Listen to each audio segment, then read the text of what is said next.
Simone Tebet deixa Lula em lágrimas, em discurso histórico e é ovacionada pelo povo. Será ela a futura presidente do Brasil, substituta do presidente Lula no futuro? Vale a pena acompanhar. Ao meu chefe, presidente Lula, aqui eu não posso falar como ministra. Eu preciso falar como mulher, eu preciso falar como mãe, eu preciso falar como professora que sou. O presidente Lula não conhece essa história, mas a emoção desta semana me exige contá-la. Eu estava no primeiro ano do governo do ex. Eu cheguei pro meu marido no primeiro ano dele, 5º ano de senador, e falei: se prepare porque eu estou voltando para casa. Me foi oferecido muita coisa, mas eu não vendo a minha ética e a minha consciência. Eu não tenho como apoiar um governo armamentista, misógino, de retrocessos, que não aceita e que não fez nada pelo país.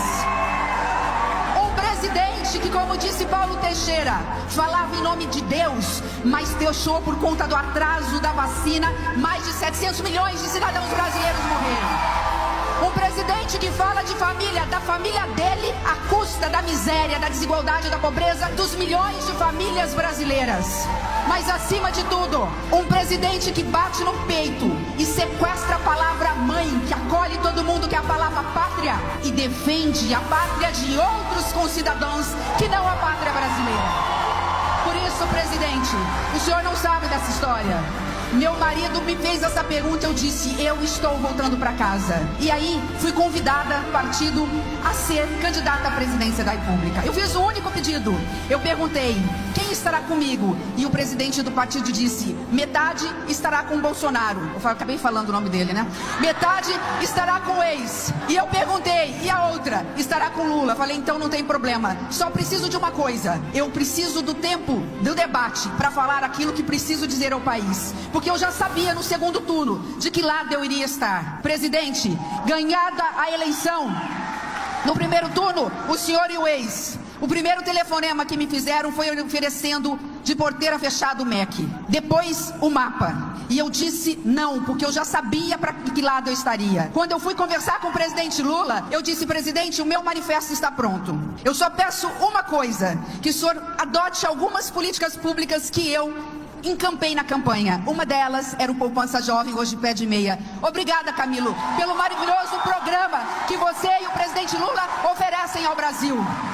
E eu disse para o presidente Lula: meu manifesto está pronto e eu vou dizer que eu não quero nenhum ministério. A única coisa que o presidente, depois de eu me ouvir muito, disse foi: Simone, eu aprendi na minha vida que na política a gente não fala mais do que precisa. Não diga que você não vai aceitar ministério, não. Pois bem, quis o destino que eu estava aqui.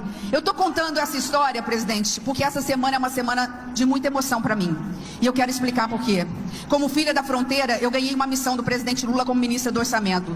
Simone, eu só te peço uma coisa: eu quero o pobre brasileiro no orçamento. Ele cabe dentro do orçamento brasileiro e ele é prioridade. Foi preciso que o presidente Lula voltasse ao poder para que nós pudéssemos cumprir essa missão. E mais, a China vai ser parceira do Brasil num projeto que vai integrar a ferrovia. E vai ser a primeira ferrovia a interligar 2 oceanos, o Atlântico na Bahia, passando por Goiás, rasgando o estado de Mato Grosso, chegando em Vilhena, aqui em Rondônia, chegando em Porto Velho, indo para o Acre e chegando no Peru, no porto de Xangai, para fazer com que os nossos produtos cheguem mais rápidos para a Ásia e tragam os produtos da Ásia para cá. Porque no momento em que o multilateralismo está sendo ameaçado, nós temos sim que respeitar os Estados Unidos, mas os Estados Unidos não pode se enganar. O nosso maior parceiro comercial hoje é a China, é a Ásia. Se a América do Sul, sem o Brasil, se a América do Sul, da Venezuela à Argentina, passando pela Bolívia, fosse um único país, esta América do Sul seria o nosso segundo maior parceiro comercial, estaria na frente dos Estados Unidos. Nós vamos continuar na mesa de negociação, como disse o presidente. Nós vamos, se Deus quiser, trabalhar para que o nosso café, para que os nossos produtos saiam da sobretaxa. Mas nós estamos fazendo o dever de casa, integrando a América do Sul. Porque no governo do presidente Lula, ninguém fica para trás, não é só no Brasil não. Ninguém fica para trás na América do Sul, ninguém fica para trás no mundo. É um presidente que tem coragem de falar o que está acontecendo em Gaza. É um presidente que tem coragem de falar o que está acontecendo com essas guerras. E porque eu sei que vocês querem ouvir o presidente Lula, eu não poderia aqui deixar apenas de dizer que a minha emoção, e é isso que me moveu a contar essa história que de novo o presidente não sabia. Eu tenho quase 30 anos de vida pública, jamais imaginei ver tamanho retrocesso. Nós estamos, não se enganem, 8 de janeiro não terminou. Tentaram dar um golpe e invadir o Congresso Nacional de fora para dentro. Esta semana tentaram dar um golpe na democracia de dentro para fora. E é por isso que a missão que todos nós temos, eu que nem sabia se deveria ou não ser candidata a alguma coisa, saio daqui energizada, porque sei que hoje a democracia ainda exige de todos nós a eterna vigilância. E nós seremos vigilantes, porque na realidade nós não temos apenas um Congresso Nacional para eleger. Nós temos que reeleger aquele que é o único que teve a capacidade de olhar para os filhos da fronteira como vocês, porque sabe que não se acaba com a desigualdade social sem diminuir a desigualdade regional. E Vossa Excelência, presidente Lula, e com isso eu encerro, Vossa Excelência me deu a maior de todas as emoções. Se eu tinha dúvida se realmente fiz a coisa certa ao aceitar o Ministério do Orçamento e Planejamento e não voltar para casa, eu deixei de ter dúvida quando eu vi nas suas lágrimas o seu choro, um choro que nos fez chorar juntos. Vossa Excelência disse, quando anunciou que o Brasil saiu novamente do mapa da fome: eu sei o que é passar fome. Eu sei, a fome, ela não dói. A fome corrói a gente por dentro. E aí eu fiquei imaginando, presidente, o senhor tem uma missão muito grande.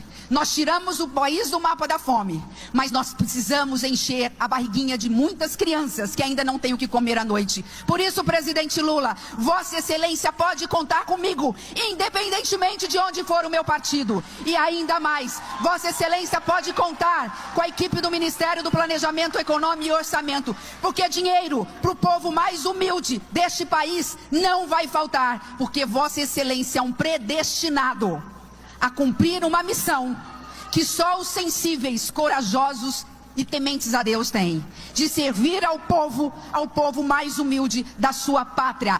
Por isso, presidente, a palavra final não é minha, a palavra final é deste povo. Para quem atenta à democracia, que ironia, utiliza-se dos instrumentos democráticos, da ampla defesa, do contraditório, do devido processo legal para se defender, mas obedecendo todos esses ritos, nós vamos continuar gritando. Vossa Excelência pode ter certeza que nós vamos continuar gritando que aqueles que atentaram contra o golpe e que o ex-presidente é culpado, portanto, sem anistia.